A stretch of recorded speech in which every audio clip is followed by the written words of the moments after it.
The content, views, and opinions expressed in the following program are those of the producer and do not necessarily reflect the view and opinions of the City of Bremerton, BCAT, their officials, or their employees.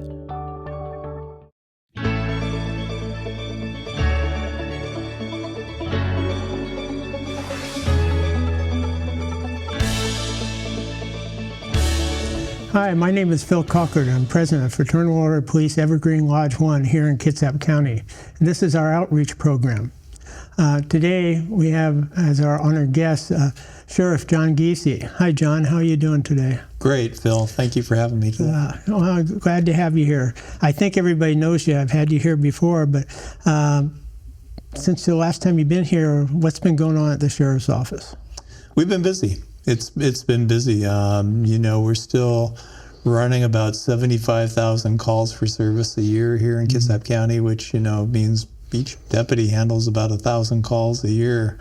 So it's been busy, and crime's been up and down the last couple of years, and so we've been chasing a lot of calls and trying to address some crime issues. We're seeing, unfortunately, a lot of DV type crime, domestic violence type crime, and some other crime that has us worried, and seeing a lot of DUIs and reckless driving too. So, so we're keeping really busy, and our jail's been busy too. I mean, they have about 200 to 250 people in jail at any one time, and what's the capacity of the jail? It's actually about 450, 500 if it was fully staffed and all open. So, yeah. But you're not running full staff either, are you?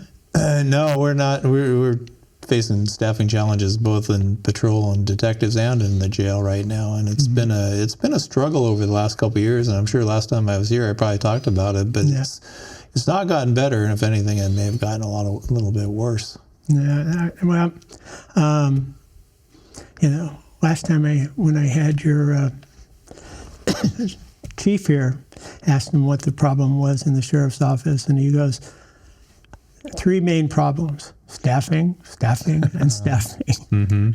That pretty much sums it up what it was, and you're still having that problem, I heard. Yeah, and we're a people business, I mean, that's it takes people to do the job that we need to do, and so it's been a struggle, and I think other agencies are still struggling with it too in a lot of cases. But it's been unfortunate. It's been a combination of things too. So, and how are your employees dealing with staffing problems and shortage?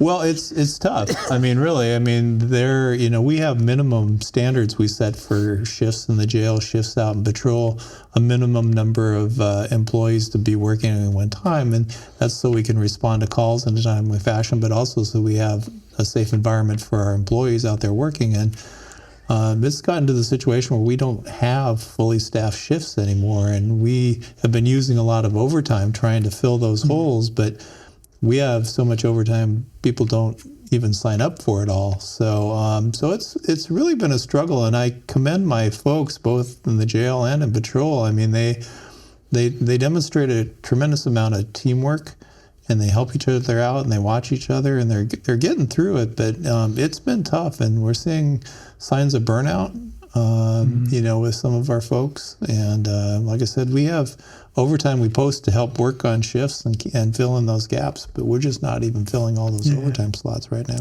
Well, and the overtime, what a lot of people don't think about is, the old saying, happy wife, happy family. And wife isn't happy if you're working around the clock every day. And so that puts an extra stress on the police officer too. So. And I think, that's also something we're seeing a lot is, now I think people do value their time with family, and they want to be away, and they want to be away from the job. And it's tough when we ask them to work, 14, 15 hours a day, and they're not excited about coming in on their days off.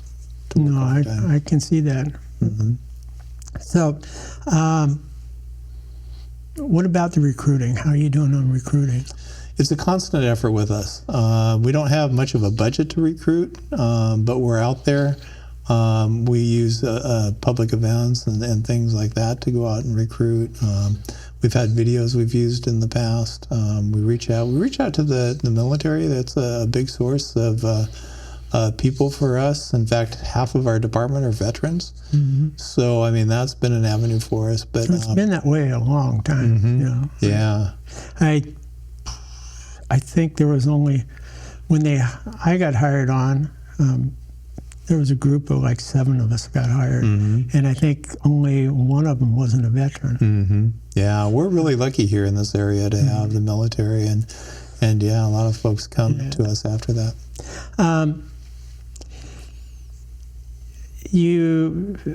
The problem with hiring too, though, you still have a long wait before they become vital member of the organization or useful to do everything you need them to do, right? Yeah, that's the challenge for us. I mean, even if we hire somebody today, it takes about 1.5 years for a deputy to make it through the whole sequence, which is 5-month police academy. And used to be there was long waits to get into the police academy. That's gotten better and a little shortened up time. But even in addition to the academy, they still spend 12 weeks in training with an experienced deputy. So it does take a long time. And corrections is not 1.5 years, but they're close to a year before people are fully trained and functional. So it took, back when I was started, it took 3 years to get into the academy. So, wow, yeah. By then, you're kind of thinking, well, what's the point? Because you're already out on your own and doing everything for the last 2.5 years. Right, yeah. What would you tell potential employees about being a career in law enforcement or Kitsap County Sheriff's Office? Well, what I tell them about the Sheriff's Office is we're extraordinarily lucky. I mean, Kitsap County is really a wonderful place, and it's very supportive of their law enforcement, and that means a lot because some communities are not. And I think that resonates with people. And then when they come to us and they're interested in a job, the first thing we have them do is do a ride along or come in for a day or two, and we want to show them our culture and our enthusiasm. And we hear really positive feedback from employees who come in and start that way. They say people seem to be, they're warm, they're welcoming, they see a lot of teamwork, they see the good culture. That's probably one of the most appealing things. The other thing we tell potential recruits is, this is really a job, and it's been under a lot of stress the last 4 or 5 years, all the police reform, all the stuff going on, staffing challenges. But this is a job where you make a difference every day. You touch people every day. And, even it may seem inconsequential that you're handling a call for somebody. It might be a minor thing because it's the same call you've handled, 100 times. To those folks, it's very important, and your contact's very important. And, the fact that you show compassion and empathy is very important. So you really do make a difference. And sometimes it's hard for our deputies. They don't necessarily, maybe they even lose track of that sometimes. Yeah, I think that's good to point out because, people don't like to call the cops. If they call them, it's a big thing to them. And so you need to treat it as a big thing, realizing how they feel about it. And sometimes you see really good people in the worst of circumstances, too. Oh, that's true. Yeah, life is an adventure, and it takes you down here and there, a little bit by little bit sometimes. So we talked about you having shortages and stuff, but now there's rumor has it that you're going to have a budget cut, and it's going to affect everything in the county. And how?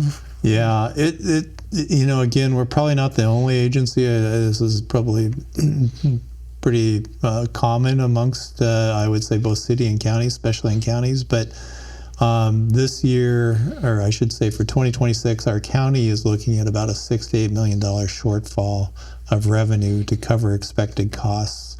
And what's difficult for us is we just submitted a budget. We were asked to submit a budget which included about a $2 million cut. Now our budget is a total of about $60 million, but that $2 million equates to cutting a lot of things, and we had to go through our whole budget. So, even stuff like training, equipment, different things like that, we were taking cuts, but it also meant people. And when we cut into the millions of dollars, it always means people for us because most of our budget is salaries and benefits, and so there's not a lot of room. And actually,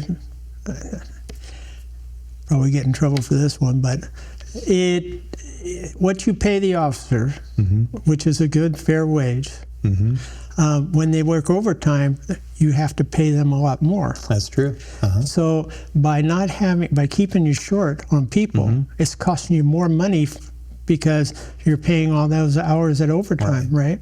Right. And that seems foolish. You should not cut people. They should give you money to have the salaries because they're going to be better off in the long run. Well, and we presented them a pretty challenging situation because already we're burning a lot of overtime because of staffing issues. But if you take positions away on top of that, yes, it's only going to make it worse. I agreed. And it's tough because, I mean, at overtime rates, you're burning 1.5 times the salary. Right. So, yeah, it adds up quickly. Yeah. So it wouldn't take long if you could cut that,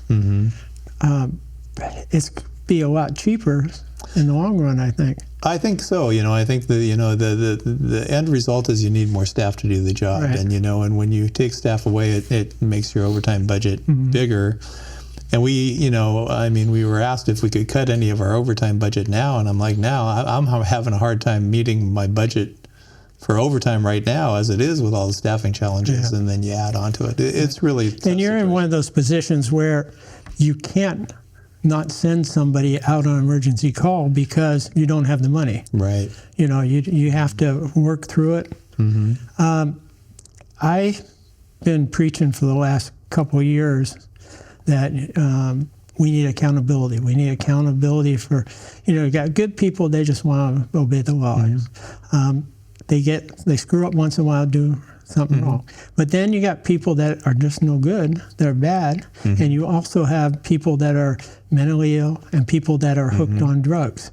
People hooked on drugs are dangerous because if they can't get their drugs, they're desperate. And they'll do a lot of things, including crime, to get their drugs. Taking that crime away from the police authority, they have no accountability. And we need to get that accountability back. But now, what I'm hearing and what I'm seeing across the country, not just here, is we need accountability not only for the criminals, we also need accountability for the politicians, that they supply the services that they have with an adequate, and their budgets are so high. And right now, you see on the news too, they're wondering where's the money going. A lot of us unaccountable. That's not good. You need accountability. Yeah. Anyway, that's my pulpit for today.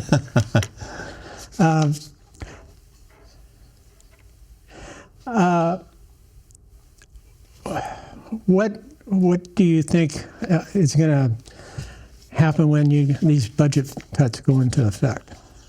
Well, one of the things when I go out to the community and I talk with folks is I said one of the biggest things that weighs on me right now is how do you keep up with public expectations? People have an expectation for the law enforcement services for their community.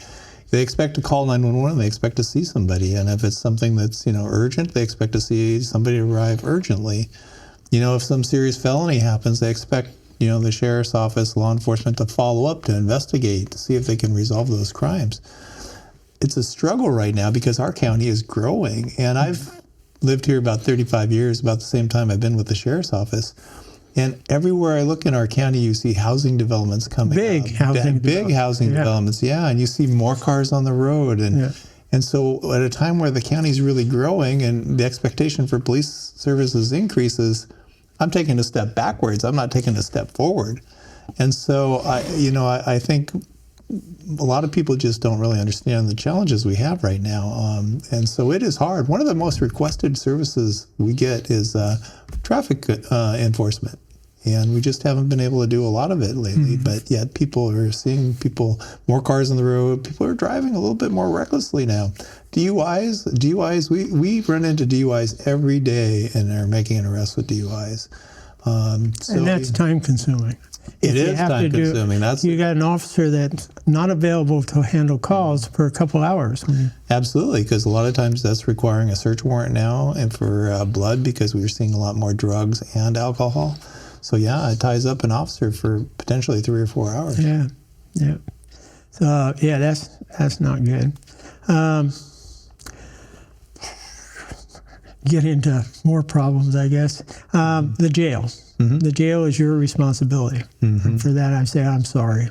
And I've talked to you. Get some really good people work in the jail, and everything I hear about it is basically it's the largest mental health facility in the county. Inpatient, yes, absolutely. Because you have so many people in there that if they had the proper medication and care, they wouldn't be committing crime and end up in jail. Right.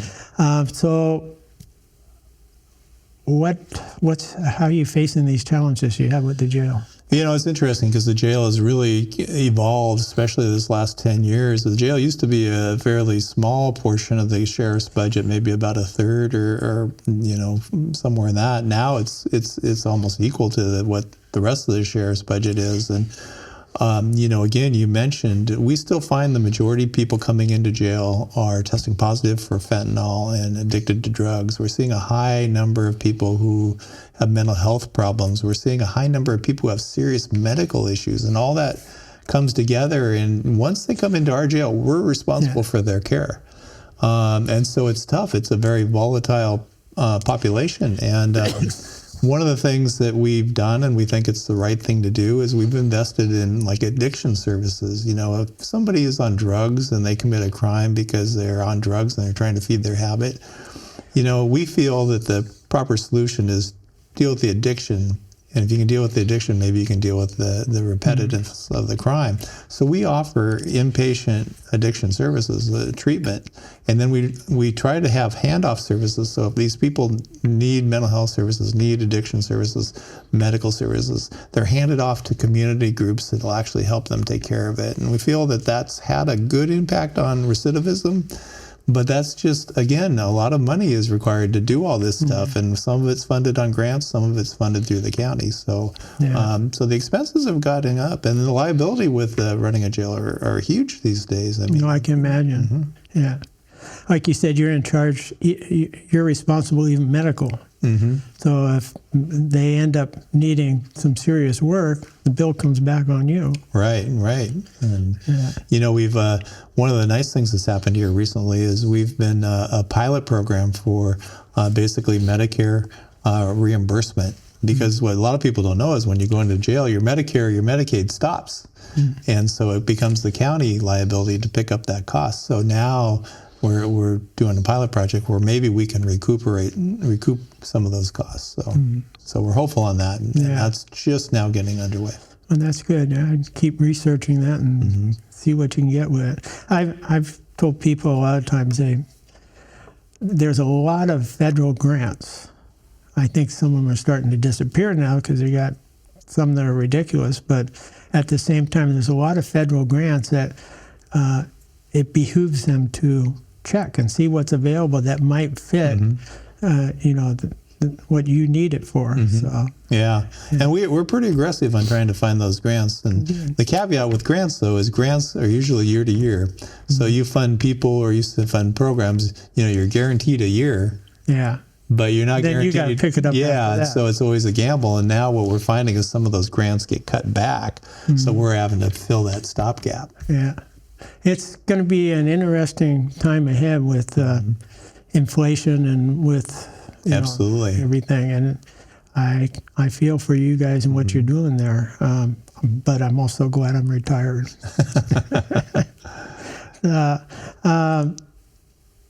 You kind of touched on this, but what's it feel like being sheriff in Kitsap County? Well, it's an honor. It really is. And when I started in the sheriff's office, you were my sergeant. I remember that. And I never would have thought I'd become sheriff one day. But over the years, as I went through the different ranks and up the structure, the opportunity presented itself when Gary Simpson retired. And, it's different not being a political person, well, not being a political entity.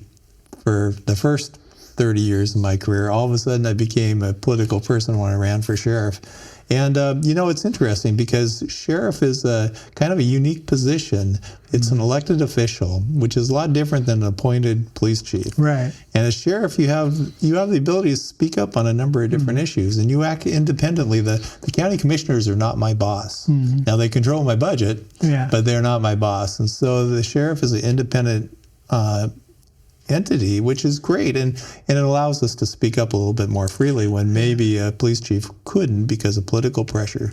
So that's good. But I find Kitsap County has always been to me a great place to live and work. And what I like about it is we're kind of an island, and there's a lot of great people, a lot of great programs here on Kitsap County, all trying to do good things. So that's been really rewarding. But the fact that I had people vote for me and elect me into office, I'm terribly appreciative of that. And I always remind myself that that's I'm here because people wanted me to be here and expect me to do a good job for them. And that's a great responsibility on your shoulders too, because you don't want to let them down. Absolutely, yeah, absolutely.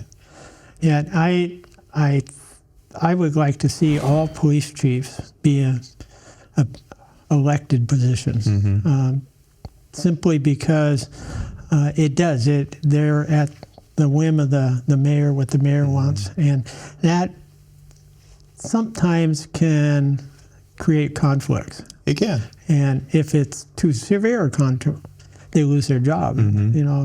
For doing their job, they shouldn't lose their job. Right. And I think, again, there's been a little bit of an attack on the state sheriffs and the sheriffs across the country because, some folks don't like the fact that they speak up and they speak their mind. And but I think it's always good to have that ability to be honest and authentic and say what you need to say. I think it's good. Yeah, I appreciate that and glad you're there doing that. So.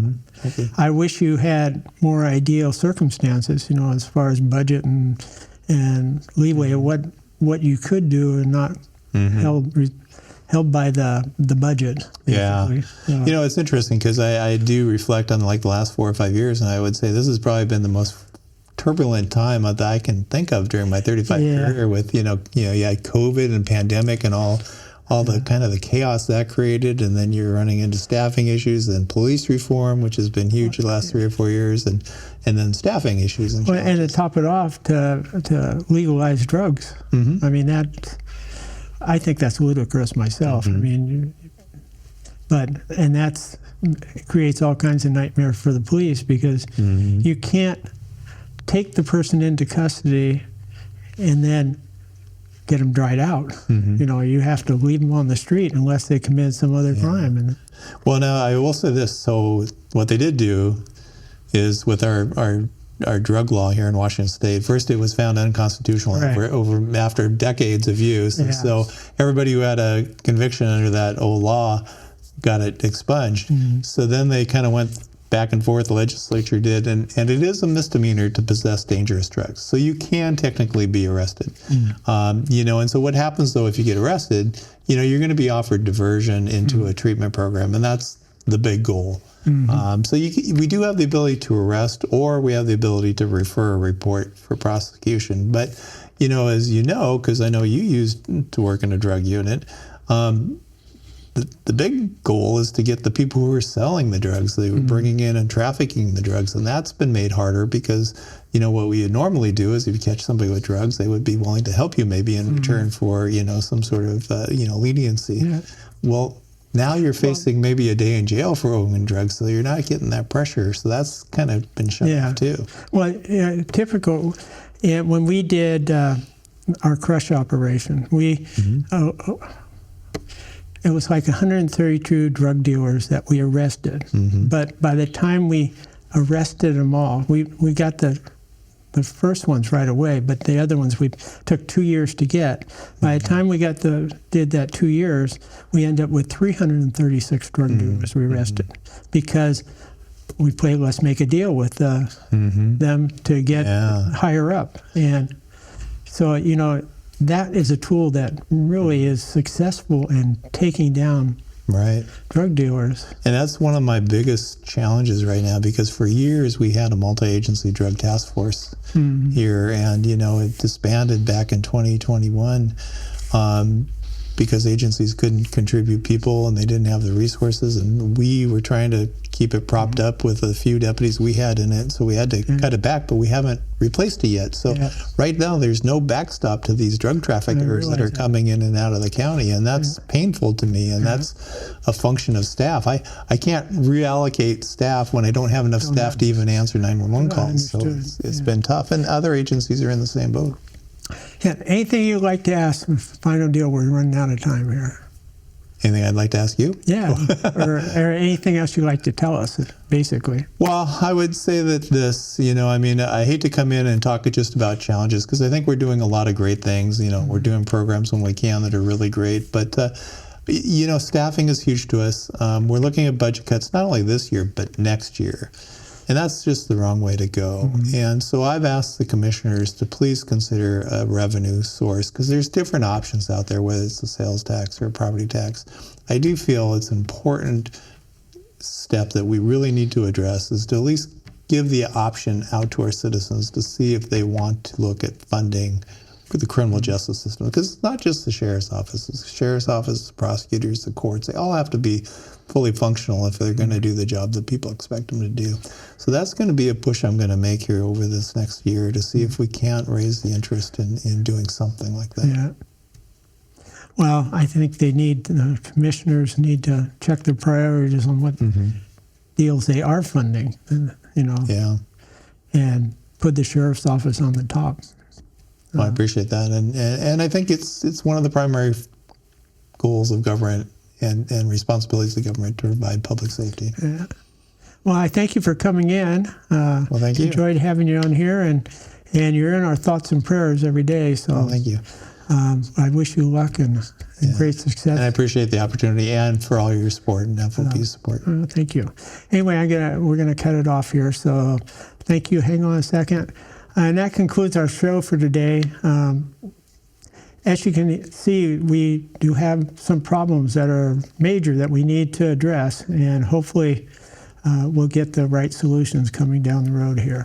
In the meantime, if you have a loved one or yourself are involved in drugs or alcohol or mental illness, go to our website, and you'll see it on the screen, or you probably have already.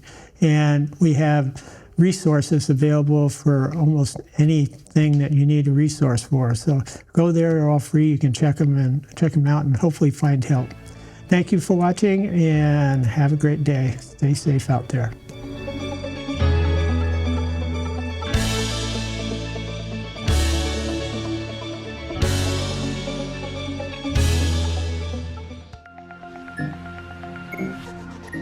Uh-huh.